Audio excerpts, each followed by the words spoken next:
ఆరోగ్యం యోగ్యము కావాలంటే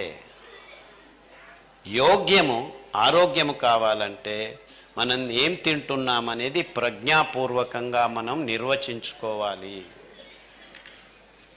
అంటే ఈ ద్రవ్యాతీత ప్రపంచం నుంచి ద్రవ్య ప్రపంచానికి, ద్రవ్య ప్రపంచం నుంచి ద్రవ్యాతీత ప్రపంచానికి ఆ సూర్యుని శక్తిని ద్రవ్య ప్రపంచానికి దిగించేసింది ఈ చెట్లు. ఆ చెట్ల మూలకంగానే మనకు చైతన్యం వస్తుంది. ఆ చెట్లను తిన్న జీవులను తింటే మధ్యలో అపభ్రంశం అవుతుంది. ఆ చెట్ల నుంచి వచ్చిన ఆహారం నుంచి మనం శక్తిని పొందాలి. అదే గ్లూకోజ్ను ఆమ్లజనకంతో భస్మం చేసి శక్తిని మన దేహంలో, మన జీవకోశంలో మనం ఉత్పాదన చేసుకోవాలి. ఇంత సరళంగా ఉంది విషయం. Very simple path.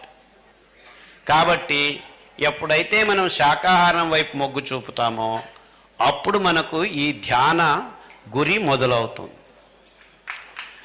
అందుకే మన గురి ధ్యానమైనప్పుడు మనం శాకాహారులుగా మారాల్సిన అగత్యం, and it is inevitable and the most important thing. అది జరగకుండా ఉంటే ఆరోగ్యం లేదు. అంటే మాంసాహారంలో ఆరోగ్యం లేదు. Very simple equation. సో నేను గుడ్డు తినచ్చా, నాటి గుడ్డు తినచ్చా,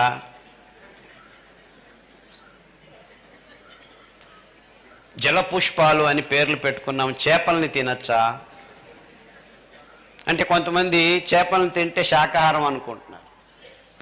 ఇలా శాకాహారాన్ని అపభ్రంశంతో నిర్వచనాలను చేసుకొని ఇంకా మాంసాహారుగానే ఉండి మాంసాహారం కాదు మేము శాకాహారం అని చెప్పుకుంటున్నారు. కోడి గుడ్డు ఎందుకు పెట్టేది? తన పిల్లను పుట్టించుకునేదానికి. అందులో పిల్ల ఉందని తెలుసు కదా, సో గుడ్డు మాంసాహారం కాదు అనుకుంటున్నారు. నేను ఒక్క అడుగు ముందుకు వెళ్ళి చెప్పొచ్చింది ఏమిటంటే, మానవ కులంలో ఆరోగ్యం ఎప్పుడు క్షీణించుతూ వచ్చిందంటే, ఆవు తన పిల్ల కోసం, తన దూడ కోసం పాలనిస్తే ఆవు పాలు మనకు చాలా శ్రేష్టమని చెప్పి ఆవు పాలను తాగడం మొదలుపెట్టారు ప్రజలు. ఆవు పాలల్లో ఉన్న హార్మోన్లు, పెరుగుదల అంశాలు ఆవు దూడను పెంచేదానికి కానీ మీ పిల్లలను పెంచేదానికి కాదు ఆ దేవుడు తయారు చేసింది. మీ స్తనంలో ఉన్న పాలు నేరుగా మీ పిల్ల నోట్లోకి వెళితే అది మీ పిల్లవాడికి పరిపూర్ణ ఆహారం, పరిపూర్ణ ఆరోగ్యం. కానీ ఏదో జీవి పాలు తీసుకొచ్చి మీ పిల్లల నోట్లో వేస్తే 6 నెలల్లో ఆవు దూడ ఇంత పెరుగుతుంది, మీ పిల్లోడు ఇంత పెరుగుతాడు. అంటే దానికి కావలసిన హార్మోన్లు, పెరుగుదల అంశాలు వేరే, మీ పిల్లాడు మీ పాప పెరిగేదానికి కావలసిన అంశాలు వేరే. ఈ చిన్న సూక్ష్మమైన మర్మాన్ని గ్రహించకుండా పాలు పరిపూర్ణ ఆహారం అని విజ్ఞాన పుస్తకాల్లో రాసుకొని ఈ పాశ్చాత్య విజ్ఞానులు చెప్పడం మొదలు పెడుతూనే ఆ మైకంలో, ఆ మందంలో పడి పాలు చాలా మంచివి అని మనం కూడా తాగటం మొదలుపెట్టాము. చిన్న పిల్లలు పాలు తాగాలి కానీ పెద్దలు పాలు తాగనేకూడదు. ఏ పాలు తాగాలి? తల్లి పాలు తాగాలి. జన్యుపరంగా మీరు నిష్పక్షపాతంగా గమనిస్తే మన మానవ జాతి పొట్టల్లో పాలను అరిగించుకునే శక్తి 3 నుంచి 4 సంవత్సరాల లోపల ఆగిపోతుంది. This is a genetic fact. కానీ దీన్ని బాగా మాపేసి కప్పేసి పాలు పరిపూర్ణ ఆహారం అని పుస్తకాల్లో రాసుకొని ఈ వాణిజ్యీకరణ అంశాలు ఎక్కువైపోయి పిల్లలేమిటి పాలు తాగటం, అందరం తాగుతామని అందరూ పొద్దున్న లేచి కాఫీలు, టీలు తాగడం మొదలుపెట్టారు. ఆ కాఫీలో కెఫీన్ అనే అంశం ఉంది. కెఫీన్ అంటే ఆల్కలాయిడ్. ఒక 20 రోజులు మీరు ఆ కెఫీన్ నోట్లో వేసుకుంటే 21 రోజు నాకు ఆ కాఫీ కావాలి కావాలి కావాలి అని మీ నిరాల్ని దౌర్బల్యంతో పీడించడం మొదలు పెడుతుంది. దీన్నే చటము అంటారు, అడిక్షన్ అంటారు. These are called addictive drugs. Caffeine, morphine, ఈ ఓపియాడ్స్ అంటారు, ఓపియం. ఆ ప్లాంట్ నుంచి మార్ఫిన్, కోడీను, థియోబ్రోమిన్ చాక్లెట్లో మీ పిల్లలందరికీ నోట్లో వేస్తున్నారు. పిల్లలు పుట్టిన 6 నెలలకే చాక్లెట్ నోట్లో పెడుతున్నారు. అందులో కూడాను ఈ కెఫీన్ లాగానే, ఈ సిగరెట్లో నికోటిన్ అనే పదార్థం లాగానే ఈ భయంకరమైన ఆల్కలాయిడ్స్ ఉన్నాయి. Theobromine, caffeine, nicotine, morphine, codeine, ఇవన్నీ డ్రగ్స్. ఈ డ్రగ్స్ను తాగి మీరు ధ్యానం చేస్తామనంటే మంపరంలో మైకంలో ఉన్నారు అని.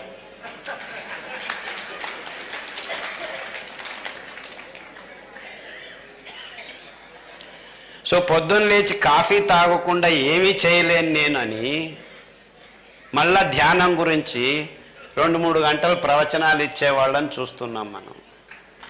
అంటే ఈ కాఫీ, టీలలో కాఫీ కంటే ఎక్కువ కెఫీన్ ఉంది. ఈ పాలల్లో హార్మోన్లు ఉన్నాయి. అంటే నిజమైన తామసాన్ని కలిగించే ఈ పదార్థాల్ని మనం సేవనం చేస్తూ యోగా, ధ్యానం అని మాటలు మాట్లాడుతుంటే నాకు చాలా విపరీతంగా వినిపిస్తూ ఉంటుంది అన్నమాట. సో మనందరం గమనించాల్సిన విషయం, మన నోట్లోకి ఈ తామస పదార్థాలు, తామసం అంటే ఏమిటి?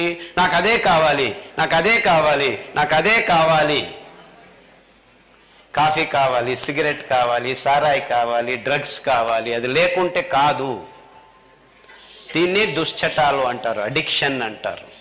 సో ఇలాంటి పదార్థాలన్నీ ధ్యాన యోగులకు అతి దూరంగా ఉండాలి. వాళ్ళని మనం వాసన కూడా చూడకుండా ఉండాల్సిన పదార్థాలు. ఎప్పుడైతే ఈ పదార్థాలు మీరు త్యజించడం మొదలు పెడతారో నిజమైన యోగ దారి మీ కన్నుల ముందు అంతరంగానికి కూడాను గోచరం అవటం మొదలు పెడుతుంది. అలాగే ఇంకా కొన్ని పదార్థాలు ఉన్నాయి. శాకాహారంలోనూ తామస పదార్థాలు ఎన్నో ఉన్నాయన్నమాట. అంటే ఈ పదార్థాలన్నిటినీ మనం గుర్తించి మెల్లమెల్లగా మన జీవన క్రమణంలోంచి దూరం చేసుకుంటూ మెల్లమెల్లగా, నేను ఇప్పుడు చెప్పానని మీరు కాఫీ తాగే వాళ్ళు ఇక్కడ చాలామంది ఉండొచ్చు.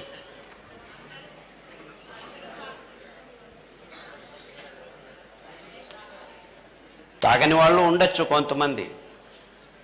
మీరు కాఫీ తాగకపోవచ్చు, టీ తాగుతూ ఉండొచ్చు. టీ తాగకపోవచ్చు, పాలు తాగుతూ ఉండొచ్చు. పాలు కాఫీలు ఏమీ తాగము, బోర్న్విటాలు తాగుతాము, హార్లిక్స్ తాగుతాము అనుకుండొచ్చు. అంటే వీటన్నిటిలోనూ తేడా లేదు, అన్నీ తామస గుణం ఉన్నటివే. ఇంతెందుకు, చక్కెర మన దేహంలో రక్తాన్ని మందం చేస్తుంది.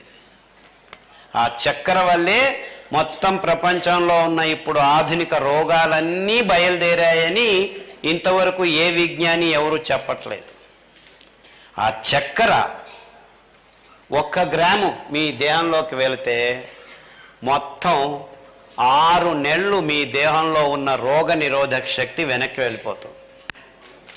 1 స్పూను పాలు తాగితే మీకు రోగ నిరోధక శక్తి 1 సంవత్సరం వెనక్కి వెళ్తుంది. అంటే ప్రస్తుతం హాస్పిటళ్ళల్లో రోగులు వేల లక్షల సంఖ్యలో ఎందుకు కనపడుతున్నారు?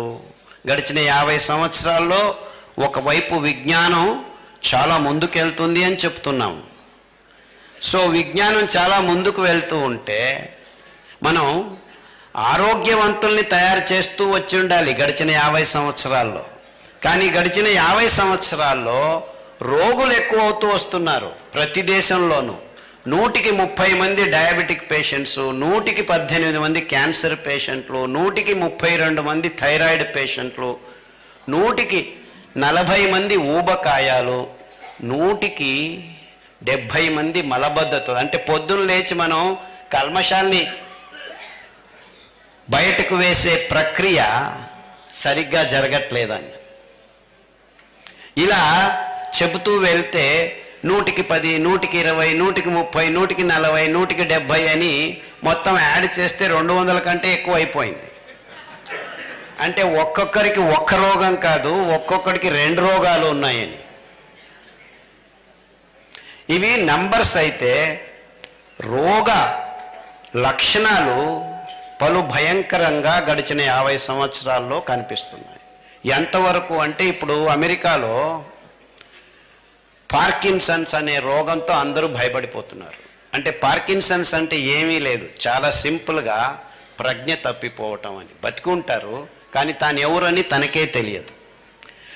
నేను పెళ్లి చేసుకున్నానా, ఎప్పుడు పెళ్లి చేసుకున్నాను, ఒక అర్ధగంట జ్ఞాపకం రాదు, ఎవరు ఈవిడా ఉన్నట్టుండి తన ఇంట్లోనే ఉంటాడు. నేను ఎక్కడో వేరే ఇంట్లో ఉన్నాను, మా ఇంటికి వెళ్ళాలి, పదండి పదండి అంటాడు. దానికి తోడు దేహంలో వణుకుడు పుట్టుతుంది. దీన్ని పార్కిన్సన్స్ అంటారు. అంటే తన ప్రజ్ఞ లేకుండా తాను జీవనాన్ని గడపటం, అది ఎంత తామసము అనేది ఆలోచించండి.